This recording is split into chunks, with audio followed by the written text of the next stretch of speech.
O halving do Bitcoin chegou, e com ele chegou um dos períodos mais esperados e aguardados do ano no mercado cripto. No vídeo de hoje eu vou te mostrar qual a minha visão mediante o halving e o que eu acredito que vai acontecer nas próximas semanas e meses. Então, fica nesse vídeo até o final porque você não vai se arrepender. Para isso, a gente vai começar explicando para vocês o que é o halving de uma forma objetiva e sem muito embromation, e depois eu vou para uma análise prática, te explicando qual a minha visão para o Bitcoin para os próximos dias e semanas, beleza? Dito isso, eu vou começar por uma matéria do Invest News, um portal muito conhecido, que fez uma matéria que eu achei muito relevante e repercutiu bastante no Twitter, justamente por ser algo contra a maioria, contrassenso, né? O que os grandes influenciadores vêm dizendo sobre o halving? Ah, o Bitcoin vai se valorizar muito esse ano, porque tem o halving, tem isso e aquilo. E a verdade é que isso não quer dizer nada.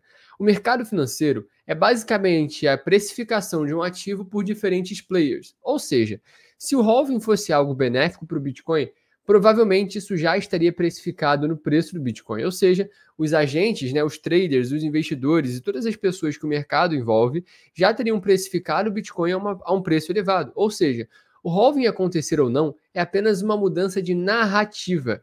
E é disso que os influenciadores, os portais de notícia, o que quer que seja, vivem.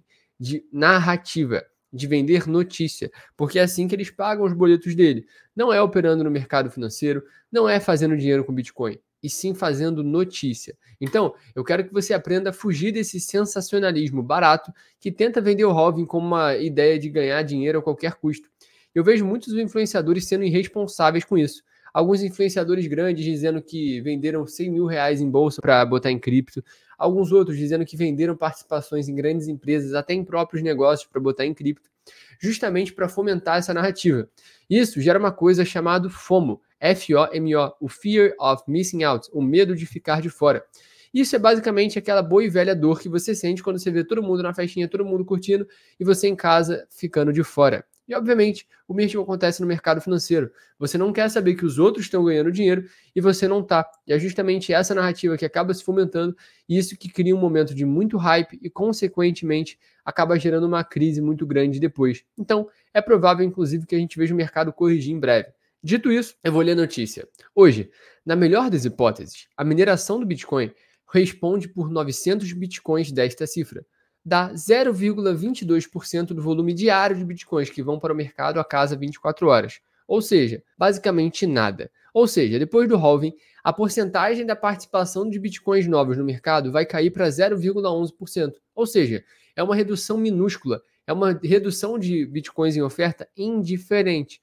E o halving é basicamente quebrar ao meio a recompensa da mineração dos mineradores. Ou seja, é uma coisa bem irrelevante na prática, porque a gente sabe que isso acaba não afetando o mercado, porque, de novo, os players já precificaram. Então, agora eu vou fazer uma análise gráfica do Bitcoin, porque tudo que eu faço aqui é baseado em estatística e matemática, e em gráfico, em leitura de fato de preço, porque é o preço que vai indicar um comportamento. Digamos que você é o tiozinho que fica o dia inteiro na janela de casa vendo as pessoas passarem na rua. Você sabe que o caminhão de lixo passa em 1 hora, você sabe que o caminhão do ovo passa numa hora específica, você sabe que tal ônibus de tal empresa passa naquele horário, ou seja, você já entendeu os padrões. E o mercado também faz os seus padrões, principalmente dentro de contextos específicos.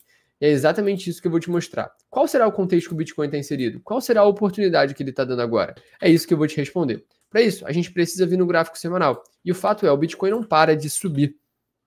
Não importa qual narrativa predomine no mercado, o Bitcoin sempre rejeitou muito bem essas últimas regiões que foram traçadas e é bem provável que ele venha a dar continuidade de alta. Então, deixa eu te dar uma explicação profunda dessa minha análise, da minha visão de mercado. Esse aqui é o gráfico semanal. Vini, o que é o gráfico semanal? Cada um desses candles representa uma semana, ou seja, só nesse gráfico a gente tem o que aconteceu com o Bitcoin nos últimos 1.162 dias. São movimentações muito longas. E o que eu quero que você enxergue aqui é que nos últimos tempos o Bitcoin fez uma movimentação de baixa muito bonita, que fez exatamente a estrutura de manipulação de mínima, virou para cima, deu reteste e subiu. E é exatamente isso que levou o preço até aqui, essas movimentações que seguem padrões. Isso aqui é claramente um spring, um final de tendência de baixa com o institucional começando a comprar muito forte e depois o institucional tendo uma chance de reteste, uma recompra, porque o institucional começou a vender aqui para trazer o preço até aqui e depois fazer a mesma coisa. Ou seja, isso aqui é nada mais nada menos do que o mercado sendo movido pelos grandes players. Isso não tem nada a ver com o halving nem nada do tipo. Eles compram e vendem quando eles bem entendem. E é isso que você tem que entender. O institucional deixa um rastro, uma pegada no preço. E quando você é trader institucional e entende como interpretar essas movimentações, tudo fica mais fácil. E é exatamente isso que a gente vai fazer agora. Se a gente analisa o gráfico semanal, a gente percebe que o Bitcoin está numa pernada de alta, sim, mas ele acabou de testar uma região de topo, que foi quando a narrativa de compra ficou muito forte. Provavelmente você viu um monte de influenciador falando que comprou Bitcoin, um monte de vídeo no YouTube falando sobre Bitcoin, porque isso gera engajamento quando o mercado faz topo. Eu duvido que algum deles esteja falando de Bitcoin quando o mercado fez o fundo ali nos 15 mil dólares. Dito isso, o que eu observo aqui? Depois do mercado fazer topo, é natural que a gente veja uma retração como essa, até para dar continuidade de alta. Então, o que eu acredito que esteja acontecendo aqui é nada mais, nada menos do que uma retração. O mercado tem 4 movimentos: expansão, consolidação, retração e reversão. No caso, isso aqui para mim é uma retração, não é uma reversão. O que seria uma reversão, Vini? Seria isso daqui, uma reversão, preço mudando de característica de movimento, de baixo para cima. Aqui é a mesma coisa, ó. O mercado mudando a característica do movimento, de alta para baixa. Isso não aconteceu aqui. Até então a gente está vendo só uma retração. O que é uma retração, Vini? O mercado devolvendo parte do movimento, o que é natural. Afinal, a gente está falando de um mercado que tem ordens de compra e de venda. E o institucional ele sempre vai querer comprar barato e vender caro. Ou seja, é super comum que a gente veja o mercado fazendo essas retrações justamente para dar continuidade aos movimentos principais. Então, o que eu acredito que o Bitcoin vai fazer é continuar subindo. A minha análise para os próximos dias é a seguinte: a gente acabou de manipular uma sell side liquidity. Vini, o que é uma sell side liquidity? Uma sell side liquidity é uma região de mínimas alinhadas. Digo que abaixo dessas mínimas a gente vê muitos stops sendo posicionados. Ou seja, o institucional sabe que aqui embaixo há muita liquidez, porque o pessoal bota a ordem aqui esperando que o mercado não vá romper essas mínimas para subir. E é justamente aqui que vira uma piscina de liquidez. Coincidindo com aquele Fair Value Gap, aquela região de interesse do gráfico semanal que eu acabei de explicar para vocês, e mostrei por A mais B que o Bitcoin estava segurando, que é essa região aqui, que é a diferença entre a mínima desse candle e a máxima desse candle consecutivo, a gente percebe que essa região aqui está servindo justamente como uma região de manipulação para induzir o varejo a vender o mercado, enquanto o Bitcoin continua traçando o movimento principal, que é sim de alta.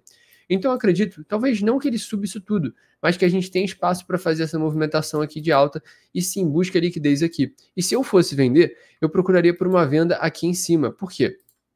Porque como eu te falei, o institucional quer comprar barato e vender caro. Inclusive tem uma aula aqui no canal onde eu ensino mais a fundo essa teoria do prêmio e desconto, que pode aparecer aqui para vocês na tela para vocês conferirem essa aula depois.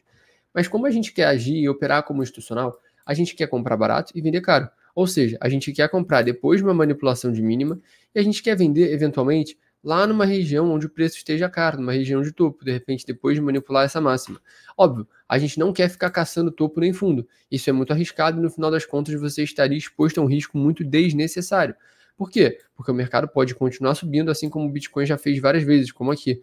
E o que eu faço é justamente isso. Aprender a surfar esses movimentos é essencial. Olha só essa operação que eu fiz em fevereiro, no final de fevereiro, né? Foi uma compra justamente depois de uma manipulação de mínima para pegar a continuidade de alta do Bitcoin.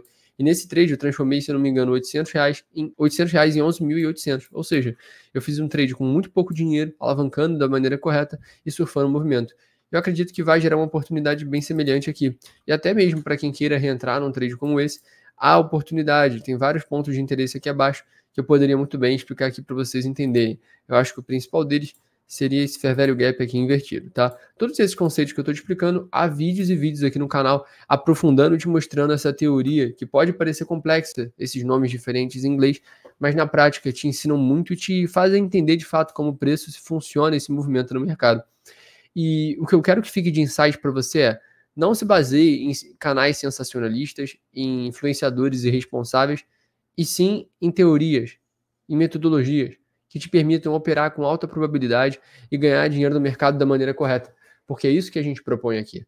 Eu não estou falando para você comprar Bitcoin e apertar um botão e pronto. Esses caras vendem curso de R$1.000, R$2.000 para te ensinar a apertar um botão, comprar Bitcoin e nunca mais fazer nada.